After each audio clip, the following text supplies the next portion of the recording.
Hello friends. आज के इस क्लास में आप सभी के लिए सीडीपी का जो है 30 क्वेश्चन पढ़ाने वाले हैं। ये सभी क्वेश्चन को अच्छे से पढ़ लीजिएगा फ्रेंड्स। ये क्वेश्चन बार बार आता है और देखते हैं कि आपका 30 में कितना क्वेश्चन आप सही कर पाते हैं। लास्ट में कमेंट करिएगा, ठीक है।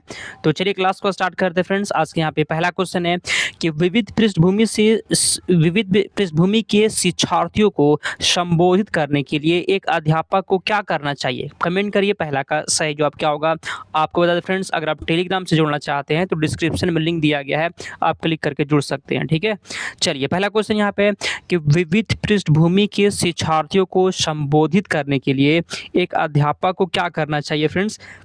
देखिए यहाँ पहला में दिया गया है कि मानकीकृत आकलनों का उपयोग करना चाहिए। बिल्कुल फ्रेंड्स ये गलत है। जहां जहां पर भी मानकीकृत होगा वो हमेशा गलत होगा, लिख लीजिए अपना कॉपी में, ठीक है। बी, विविध विन्यासों और व्यवस्थाओं से उदाहरण लेना चाहिए फ्रेंड्स। बिल्कुल ये सही जवाब है। 1 नंबर क्वेश्चन का बी हो जाएगा। आगे चलते हैं 2 नंबर क्वेश्चन की ओर। अगला, समस्या समाधान विधि का मुख्य उद्देश्य क्या होता है बताइए। प्रॉब्लम सॉल्विंग मेथड का मुख्य उद्देश्य क्या होता है, कमेंट करिए आप लोग, ठीक है फ्रेंड्स। बहुत अच्छा क्वेश्चन है, बताइए आंसर क्या होगा।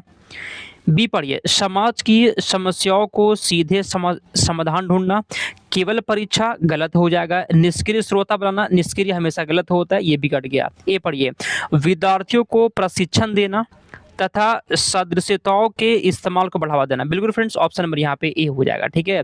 देखते हैं कि आप 30 में कितना सही कर पाते हैं। अगला, अधिगम कठिनाइयों से जूझते छात्रों की जरूरतों को संबोधित करने के लिए एक शिक्षक को क्या नहीं करना चाहिए फ्रेंड्स। यहाँ पढ़िए, क्या नहीं करना चाहिए बताइए। अधिगम कठिनाइयों से जूझते छात्रों की जरूरतों को संबोधित करने के लिए एक शिक्षक को क्या नहीं करना चाहिए, कमेंट करिए। तो क्या नहीं करना चाहिए, तो फ्रेंड्स डी पढ़िए, कठोर और अपरिवर्तनीय मानकीकृत पाठ्यक्रम का पालन करना। फ्रेंड्स यही नहीं करना चाहिए, ठीक है जी, ये एकदम नहीं करना है। यहाँ आप देखिए कितना कितना चीज नहीं करना है। कठोर फ्रेंड्स ये हमेशा गलत होगा। अपरिवर्तनीय मतलब जो बदला नहीं जा सकता है, ये भी एकदम गलत होता है। मानकीकृत ये भी गलत हो गया, ठीक है फ्रेंड्स। देखिए इतना इतना गलत है, ऑप्शन नंबर यहाँ पे डी वाला हो जाएगा। आगे चलते हैं 4 नंबर क्वेश्चन की ओर। चलिए 4 नंबर फ्रेंड्स यहाँ पे क्वेश्चन कहा था ना कि जब किसी व्यक्ति के सामने कोई समस्या रखी जाती है और वह उसके समाधान के लिए अपनी कल्पनाशीलता और सृजनात्मकता का प्रयोग करके उससे एक से अधिक हल ढूंढता है तो क्या कहलाता है, बताइए आंसर यहाँ पे क्या होगा। जब कोई व्यक्ति के सामने फ्रेंड्स कोई समस्या आती है तो वह क्या करता है जी, वह क्या करता है उसके समाधान के लिए कल्पनाशीलता और सृजनात्मकता का प्रयोग करके एक से अधिक हल ढूंढता है। तो एक से अधिक हल ढूंढता है फ्रेंड्स, इसका मतलब यहाँ पे हो जाएगा वो क्या कर रहा है जी, उसमें अब सारे चिंतन है। ऑप्शन नंबर यहाँ पे डी हो जाएगा, ठीक है। इसे आप सारे चिंतन कहते हैं। ऑप्शन नंबर डी सही जवाब है। बहुत आसान क्वेश्चन है, एक भी क्वेश्चन गलती मत करिएगा, ठीक है। कमेंट करना है लास्ट में आप कितना सही करते हैं।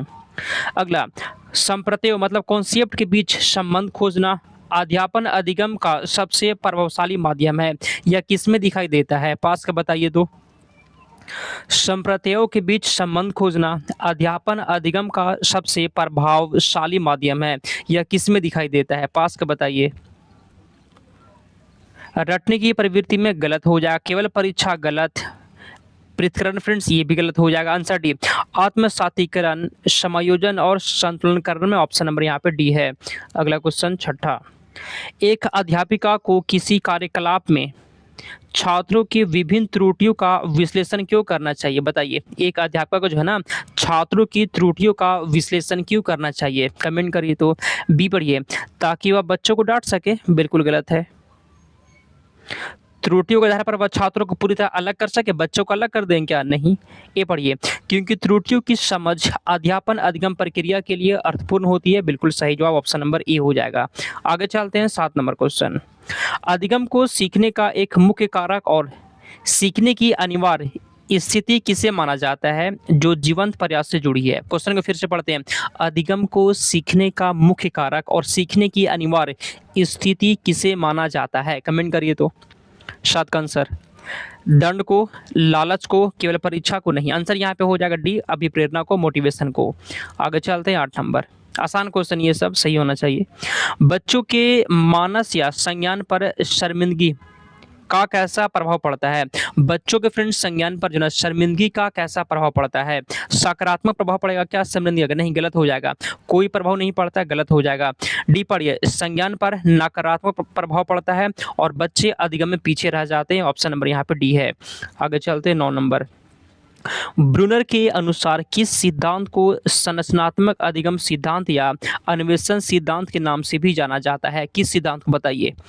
किस सिद्धांत को अन्वेषण सिद्धांत के नाम से भी जाना जाता है? आंसर यहाँ पे आपका डी वाला हो जाएगा, ब्रूनर का अधिगम सिद्धांत। ऑप्शन नंबर यहाँ पे डी है। चलिए 10 नंबर यहाँ पे क्वेश्चन कहता है कि अधिगम या सीखना किस प्रकार की प्रक्रिया है? अधिगम या सीखना किस प्रकार की प्रक्रिया होती है? 10 का बताइए। अधिगम या सीखना किस प्रकार की प्रक्रिया होती है? एक सीमित और अस्थायी प्रक्रिया होती है, गलत। एक व्यापक, सतत एवं जीवन पर्यंत चलने वाली महत्वपूर्ण प्रक्रिया होती है फ्रेंड्स। ऑप्शन नंबर यहाँ पे आपका डी हो जाएगा। आगे चलते ही 11 नंबर क्वेश्चन। अन्वेषण और संप्रेषण विद्यार्थियों में किसमें बढ़ोतरी करने में सहायक होते हैं? अन्वेषण और संप्रेषण जो होते हैं विद्यार्थियों में किसमें बढ़ोतरी करने में सहायक होते हैं? रटने की आदत में, गलत। परीक्षा का डर में, गलत। निष्क्रियता, गलत। आंसर बी हो जाएगा, संकल्पनात्मक समझ में। ऑप्शन नंबर यहाँ पे आपका बी हो जाएगा। ठीक है, अगला क्वेश्चन यहाँ पर 12। बच्चों को सीखने में कठिनाई कब होती है? 12 नंबर क्वेश्चन का बताइए। बच्चों को सीखने में कठिनाई कब होती है? 12 का आंसर क्या होगा? जब सूचना को सार्थक टुकड़ों में प्रस्तुत किया जाए फ्रेंड, इसमें कठिनाई नहीं होगा, ये आंसर नहीं है। जब अधिगम सामाजिक संदर्भ हो, ये भी फ्रेंड्स कठिनाई नहीं करेगा। सी पढ़िए, जब सूचना अलग अलग टुकड़ों में प्रस्तुत किया जाए, आंसर आपको यहाँ पे यही सी हो जाएगा। ठीक है, आगे चलते हैं अगला क्वेश्चन 13।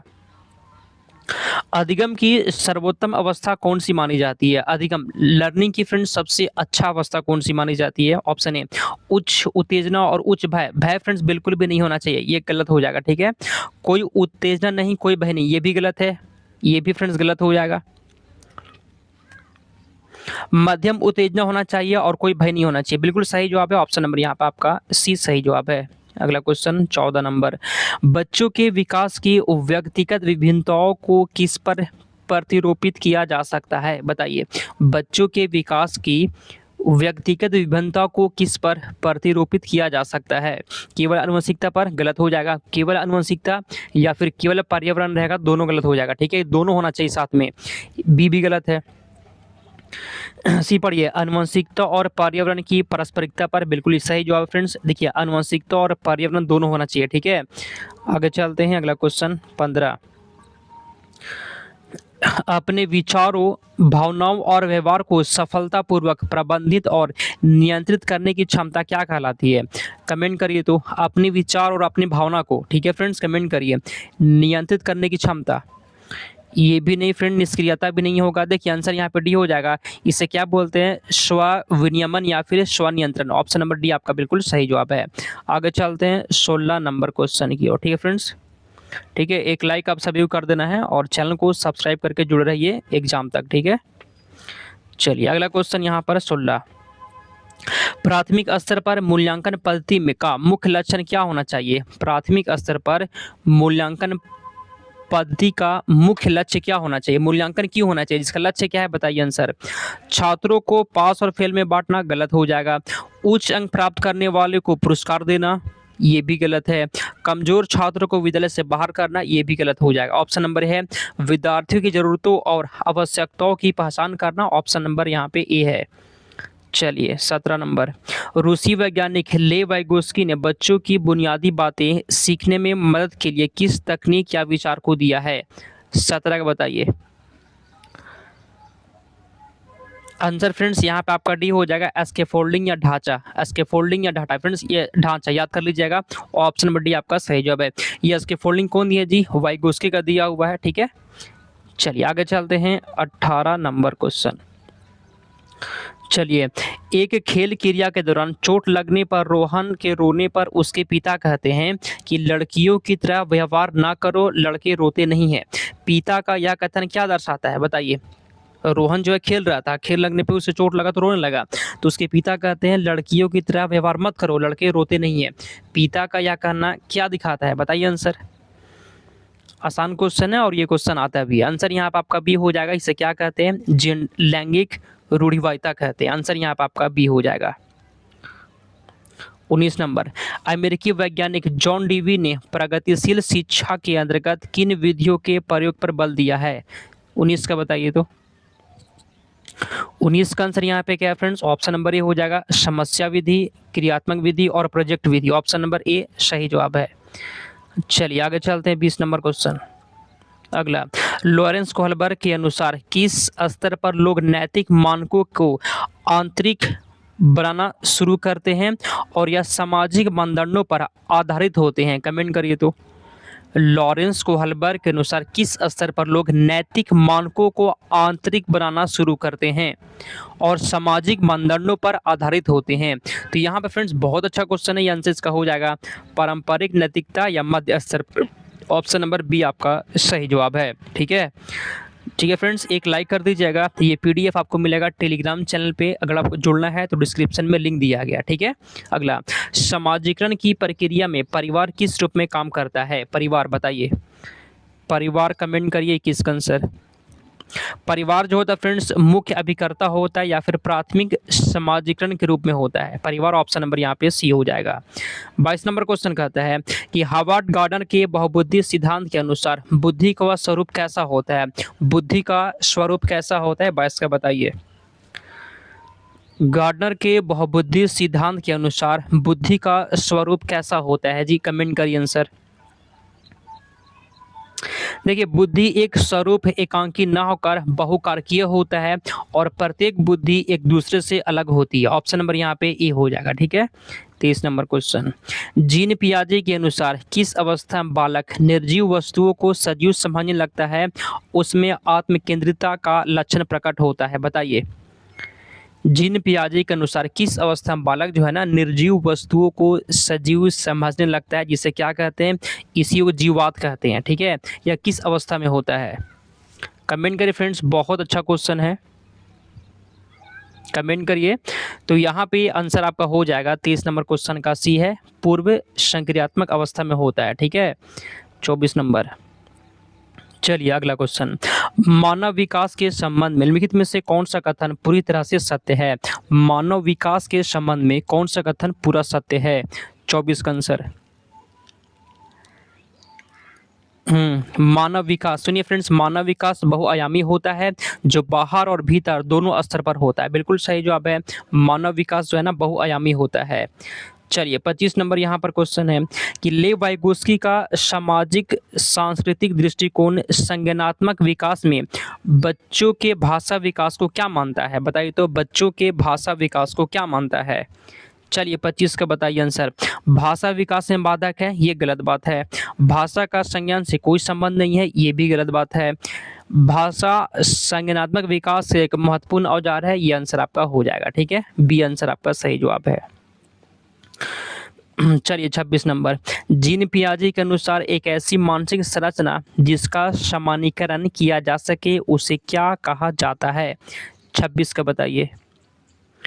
जीन पियाजे के अनुसार एक ऐसी मानसिक संरचना जिसका सामान्यीकरण किया जा सके उसे स्कीमा कहते हैं। ऑप्शन नंबर सी है। अगला क्वेश्चन 27, समावेशी शिक्षा के संदर्भ में निम्नलिखित में से कौन सी व्यवस्था अब मान्य नहीं है? अब मान्य जो है नहीं है। 27 का आंसर क्या होगा? चलिए, दिव्यांग बच्चों को सामान्य बच्चों के साथ पढ़ना। तो फ्रेंड्स ये तो सही है जी। आपसे क्या पूछ रहा है? कौन मान्य नहीं है, नेगेटिव खोजना है। अशक्त या विकलांग बच्चों को सामान्य बच्चों से अलग अलग विशेष विद्यालयों में रखना, ये फ्रेंड्स यही नहीं है। तो आंसर आपका यही बी वाला हो जाएगा। ठीक है। अगला क्वेश्चन 28 नंबर। चलिए, RPWD अधिनियम 2016 के तहत विकलांगों के प्रकार की संख्या को मौजूदा 7 से बढ़ाकर कितना कर दिया गया है? बताइए। 10 प्रकार का, 15, 21 या फिर 25? आंसर यहाँ पे सी हो जाएगा, 21 कर दिया गया है।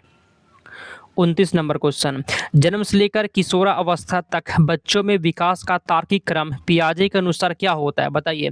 जन्म से लेकर किशोरा अवस्था तक बच्चों में विकास का जो क्रम होता है पियाजे के अनुसार क्या होता है?